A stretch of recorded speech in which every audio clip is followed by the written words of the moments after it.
ایک آدمی محمود غزنوی کے پاس نا اپنا کیس لے کے آیا، مدعی بن کے آیا۔ اس نے کہا بادشاہ میرا کیس بڑا نرالا ہے۔ بادشاہ سلامت نے کہا وہ کس طرح؟ کہنے لگا یہ میرے پاس ایک تھیلی ہے، میں نہ سفر پہ جانے لگا تو یہ تھیلی پوری ہیروں کی بھری ہوئی تھی۔ فلاں علاقے کے جو قاضی صاحب ہے نا، میں جاتی دفعہ میں کہیں سفر پہ جا رہا تھا تو میں ان کے پاس چھوڑ گیا کہ رستہ لمبا ہے، کہیں کوئی مجھ سے چھین نہ لے، ہیروں کی بھری ہوئی۔ کچھ دنوں کے بعد میں واپس آیا ہوں، قاضی صاحب نے مجھے تھیلی واپس کی ہے تو اس میں ہیروں کی بجائے کھوٹے سکے نکلے۔ اب میں نے قاضی صاحب سے کہا ہے تو قاضی صاحب تو میرے گریبان تک آتے ہیں، وہ کہتے ہیں بتا کہیں سے پھٹی ہے، کھلی ہے؟ وہ جس طرح ٹانکے لگا کے تو نے سی تھی اسی طرح لگے ہوئے ہیں کہ نہیں؟ تو حضور لگے بھی بالکل اسی طرح ہے، نہ پھٹی ہے نہ کھلی ہے۔ اب میں لٹ گیا ہوں، میری کل عمر کی کمائی ضائع ہو گئی، کھوٹے سکے کہاں اور ہیرے کہاں؟ تو مہربانی کریں اور آپ کی بارگاہ میں اللہ رسول کے نام پر حلف دیتا ہوں کہ میں ہوں بالکل سچا۔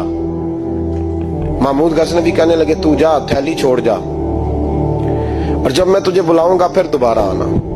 وہ شخص چلا گیا۔ محمود غزنوی اٹھے، دربار برخاست کیا، لوگوں سے کہنے لگے چلے جاؤ، میں 3 دن کے لیے سیر کرنے جا رہا ہوں، 3 دن کے بعد لوٹوں گا۔ اکیلے جب رہ گئے نا محمود دربار میں تو محبوب نے چھری منگائی۔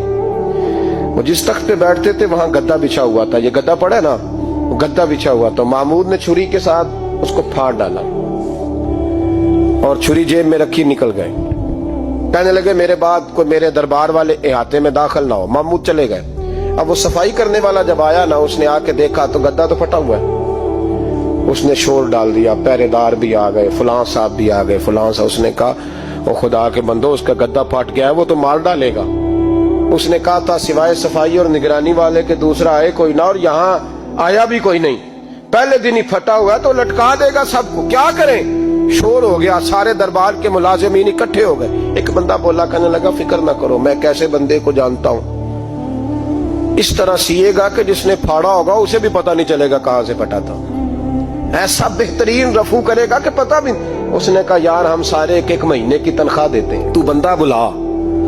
وہ بلا لیا اس کو، اس کا نام محمد رفو گر تھا۔ وہ آیا، اس کو گدا دکھایا، اس کا یار اس طرح سینہ پتہ نہ چلے۔ اس نے کہا فکر ہی نہ کرو، میں بڑا کاریگر ہوں۔ بڑے بڑے کاریگر لوگ نہیں ہمارے ملک میں پائے جاتے، کوئی نشان چھوڑتے ہیں پیچھے بڑے۔ احمد رفو گر کہنے لگا اس طرح سیوں گا کہ پھاڑنے والے کو بھی پتہ نہیں۔ ان کا پیسے لے یار تو سی دے۔ اس نے سی دی، اگلے شام ہی لا کے بچھا دیا گدا۔ تیسرے دن بادشاہ سلامت آئے، آ کے پہلی نظر گدے پہ ڈالی۔ اس نے بلایا سب ملازمین کو، کہا کس نے سیا ہے؟ کہا جناب کیا ہوا؟ کہا یہ پھٹا ہوا تھا۔ کس نے؟ کہا نہیں پھٹا ہی نہیں۔ وہ کہنے لگے بنو بات، میں خود پھاڑ کے گیا تھا، تو بتاؤ صحیح سیا کس نے ہے؟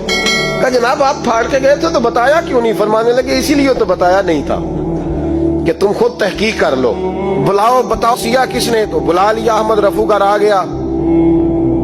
اس کو جب بلا کے سامنے بادشاہ کھڑا کیا، کہا بھئی تو نے سیا ہے؟ کہنے لگا حضور آپ کے سارے ملازم کٹھے ہو کے آئے تھے، میری غلطی کوئی نہیں۔ کہا نہیں یار تو بڑا کاریگر ہے، میں نے اپنے ہاتھ سے پھاڑا تھا پر مجھے بھی نہیں پتا چل رہا کہاں سے پھٹا تھا۔ اچھا یہ بتا یہ تھیلی جو ہے یہ بھی تو نے سی تھی؟ اس نے کہا جی آپ کے خادم کا ہی کارنامہ ہے، وہ فلانے علاقے کے قاضی صاحب آئے تھے، اس میں سے ہیرے نکال کے تو کھوٹے سکے بھرے تھے، تو مجھے بھی تھوڑا سا حصہ ملا تھا۔ محمود نے سارے گواہ بھی اکٹھے کر لیے، ثبوت بھی اکٹھے کر لیے۔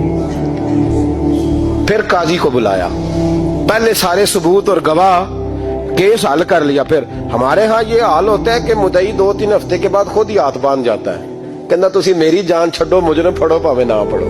وہ کہتا ہے مجھے معافی دو، میں رہا۔ ظلم ہے نا، ظلم زیادتی ہے کہ جو بیچارہ اتنے سوال مجرم سے نہیں ہوتے